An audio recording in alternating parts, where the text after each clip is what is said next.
गंगणपतये नमो नमः, सिद्धिविनायक नमो नमः, अष्टविनायक नमो नमः, मंगलमूर्ति मोरया।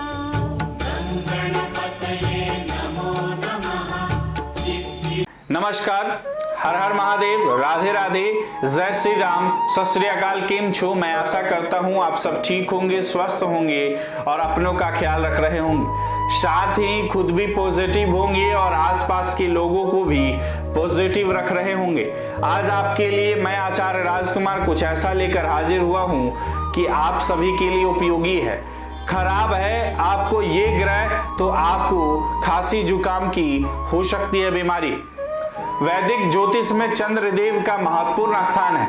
चंद्रदेव का मन का प्रतिनिधित्व करने वाले हैं। ये माता मन, मस्तिष्क, बुद्धिमत्ता, स्वभाव, जनेंद्रियां, खांसी, जुकाम संबंधी रोगों के कारक है। इसके अलावा चंद्रदेव व्यक्ति की भावनाओं पर नियंत्रण रखते हैं। चंद्र जल तत्व का ग्रह है, इसीलिए सभी तरल पदार्थ चंद्र के प्रभाव क्षेत्र में आते हैं। चंद्रमा के मित्र ग्रह सूर्य और बुध है।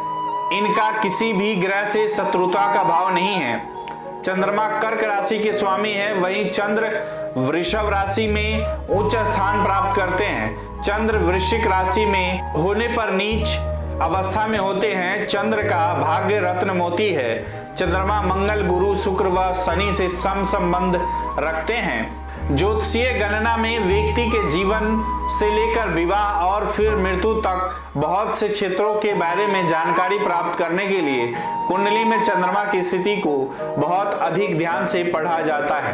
भारतीय ज्योतिष पर आधारित दैनिक, साप्ताहिक और मासिक भविष्यफल भी व्यक्ति के जन्म के समय के चंद्र राशि के आधार पर बताए जाते हैं। चंद्रमा की गति से सर्वदा परिवर्तन होता रहता है। चंद्रमा दिल का स्वामी है। चंद्र राशि लग्न भाव में हो या चंद्र जन्म राशि में हो या फिर चंद्र लग्न भाव में बली अवस्था में हो तो व्यक्ति को कफ रोग शीघ्र प्रभावित करता है। शरीर की गोलाकार प्रकृति का होता है।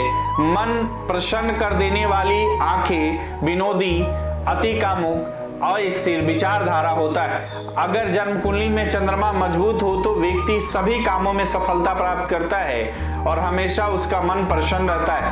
पद प्राप्ति व पदोन्नति, जलोत्पन्न, तरल एवं श्वेत पदार्थों के कारोबार से लाभ मिलता है।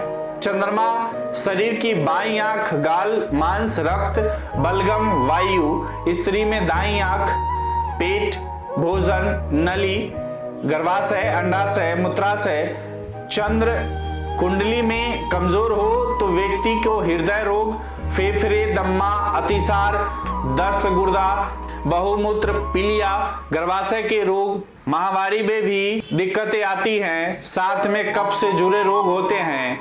अगर चंद्रमा कृष्ण पक्ष का नीच या शत्रु राशि में हो तथा अशुभ ग्रह से दृष्टि में हो तो चंद्रमा निर्बल हो जाता है। ऐसी अवस्था में निद्रा व आलस्य घेरे रहता है। व्यक्ति मानसिक तौर पर बेचैन, मन चंचलता से भरा रहता है, मन में भय व्याप्त रहता है। चंद्रमा को मजबूत कैसे करना चाहिए?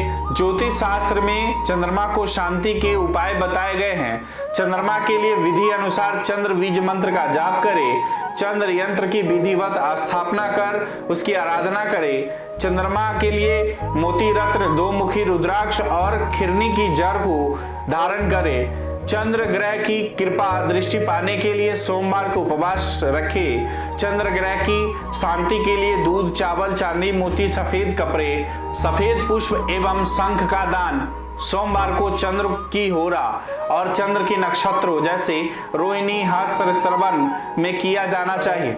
आपको यह वीडियो अच्छी लगी हो तो इसे फेसबुक और यूट्यूब पर शेयर और लाइक जरूर करें। इसी तरह और भी वीडियो देखने के लिए जुड़े रहें। गणपति ज्योतिष संस्थान से अपने विचार हमें कमेंट बॉक्स में जरूर भेजें। राधे राधे, नमस्कार।